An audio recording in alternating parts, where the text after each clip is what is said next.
Claudine Barreto na sentro sa 20th wedding anniversary ni Gladys Reyes at Christopher Rojas. Alamin.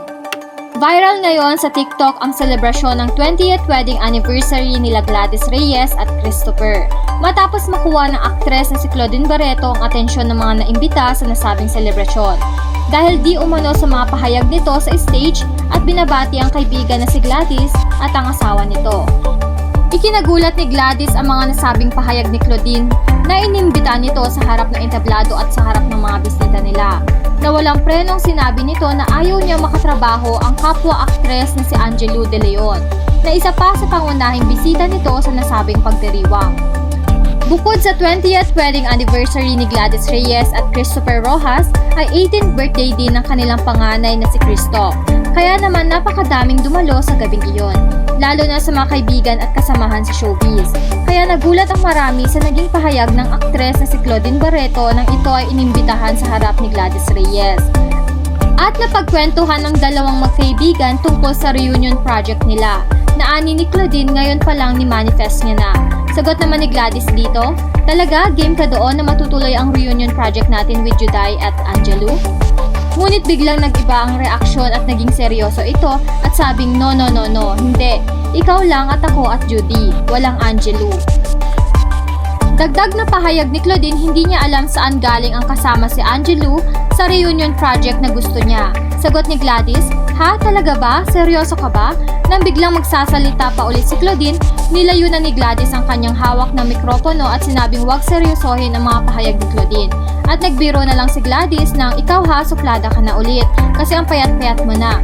Gayunpaman, sagot ni Claudine, hindi ako suplada, maldita. Nagsasabi lang ako ng totoo, tayong tatlo lang yun. Nabanggit din ni Gladys kung ayaw ba nito kasama si Bong at Wawi de Guzman sa reunion project nila. At sagot naman ni Claudine, okay lang kasama yung dalawa, basta wag lang si Angelo. Isa pa ulit pahayag nito, ay syempre pwede lahat, wag lang si Angelo. Congratulations, ma'am. Kaya pa lang congratulate na sa manifest na natin, pinipin natin na siya.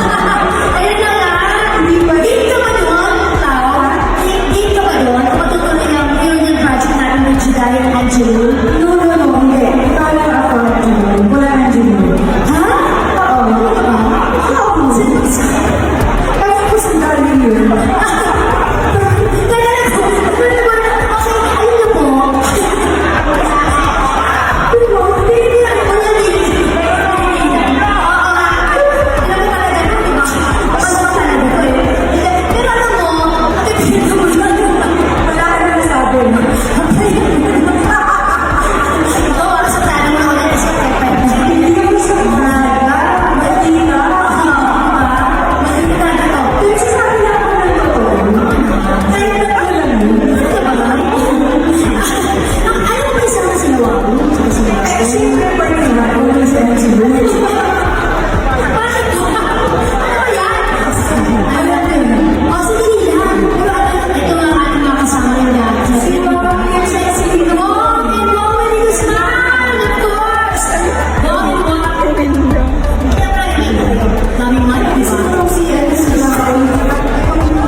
Dahil dito, napag-usapan na naman ito sa social media at umani na naman ito ng mga iba't ibang reaksyon mula sa mga netizen. Buti na lang na unang dumating si Angelo sa nasabing event at ang asawa nito. At kaagad umalis ang mag-asawa kaya't hindi nasaksihan ang mga pahayag ni Claudine. Ang opinyon ni Ogie Diaz, hindi siya suplada, maldita siya. Samantala, narito ang mga reaksyon ng mga netizen tungkol dito.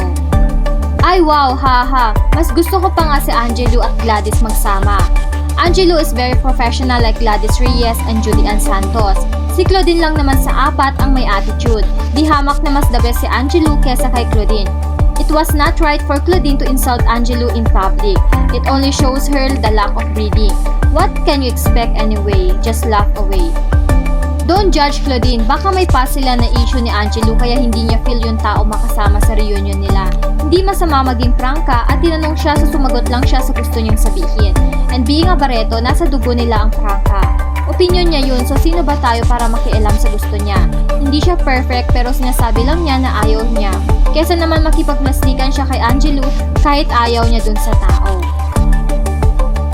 Anong masasabi nyo sa pahayag ng aktres na si Claudine Barreto na hindi kasali si Angelo De Leon sa magiging reunion project kung ito ay matutuloy?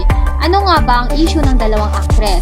Comment down your thoughts below. Don't forget to like and subscribe for more latest trending news from us, and thank you for watching!